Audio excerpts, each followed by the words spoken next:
Hey everyone, welcome to Logan's Mosh Pit. Glad to have you here. Do me a favor and please subscribe if you haven't already. Today we're going to do another episode of Worst to First. During each episode of Worst to First, I will study the discographies of different bands and rank all of their studio albums from worst to first. No live albums allowed. This time, I selected Van Halen.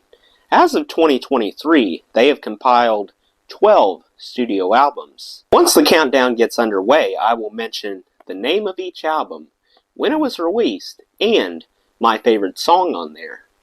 Let's begin. Number 12, aka the worst album, would be Van Halen 3. It turned up in 1998. I knew at once that Once would be my favorite song from this album. Number 11, A Different Kind of Truth. A Different Kind of Truth dawned in 2012. I think a copious tune titled Chinatown set the bar. Number 10, Diver Down. Diver Down surfaced in 1982. I had a really good time listening to Where Have All the Good Times Gone? Number 9, Balance. It became available in 1995.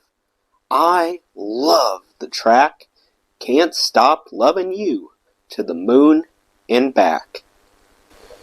Number 8, For Unlawful Carnal Knowledge. For Unlawful Carnal Knowledge dropped in 1991. Personally, I think that Runaround is a resounding success. Number 7, Women and Children First. It appeared in 1980.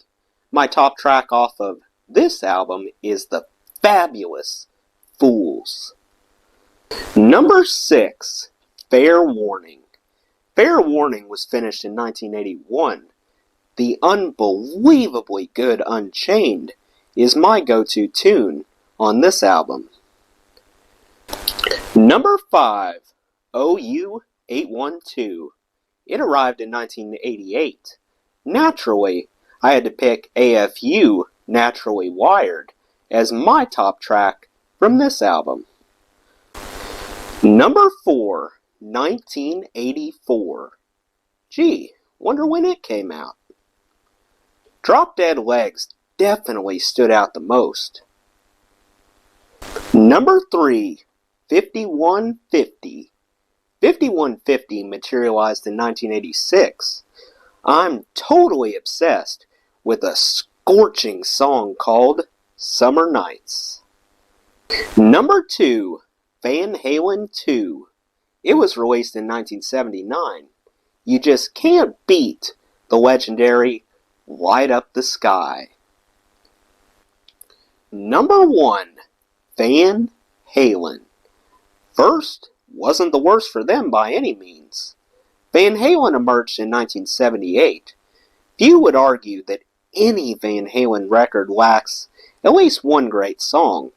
However, their debut album surpasses the others because it overflows with hits galore, consistently wowing until the end. I'm especially fond of the Red Hot Runnin' with the Devil. Well, that's how I would rank Van Halen's albums. What say you? Please put your own list in the comments. That does it for today's video, guys. I hope you enjoyed. Make sure to like, comment, and subscribe if you haven't already. I really appreciate the support. I'll see you next time. Till then, rock on.